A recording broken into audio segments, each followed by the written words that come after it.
8 MPs suspended for a week after protests over farm bills. Hello and welcome to the newstoday.tv.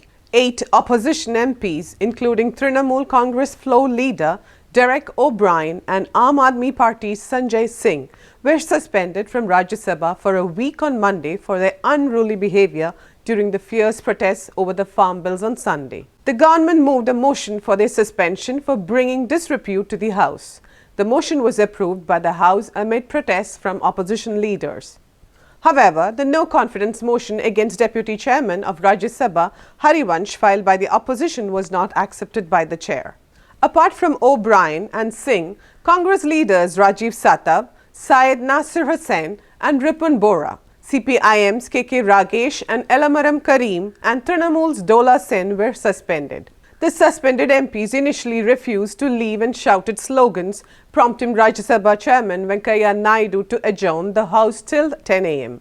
When the House resumed, the suspended MPs continued their protests and the House was adjourned for another half an hour. Naidu, visibly upset over Sunday's development, made an observation at 9:30 a.m. at the end of the 0 hour, listing all unruly offences committed by the opposition MPs in the House. He said that apart from shouting slogans and dancing on the table, some MPs even tried to physically harm the deputy chairman. During his speech, O'Brien and others started protesting. Naidu named O'Brien and asked him to leave the House. Minutes later, the government moved a resolution seeking the suspension of 8 MPs who led the protests on Sunday. The resolution was adopted through a voice vote. The suspended MPs didn't leave the House and instead started a new round of protests.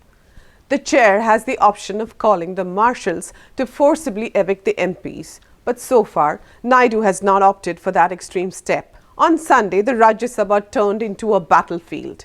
Senior leaders charged towards the deputy chairman, garroted him, uprooted microphones, jumped on the tables, flouted rules to shoot videos of the ruckus and shouted slogans. Authorities called marshals to form a double-layered barricade to protect the chair, remove MP from the table, muted live proceedings, and refused to accept the opposition's demand for a division, voting through paper ballots on the bills. After the bills were passed, Prime Minister Narendra Modi tweeted, "For decades, the Indian farmer was bound by various constraints and bullied by middlemen. The bills passed by Parliament liberate the farmers from such adversities. These bills will add impetus to the efforts to the double income of farmers and ensure greater prosperity for them." The opposition alleges that the proposed laws will give power in the hands of corporates and farmers will be deprived of fair price for their produce. For more news and content, follow and subscribe to the newstoday.tv.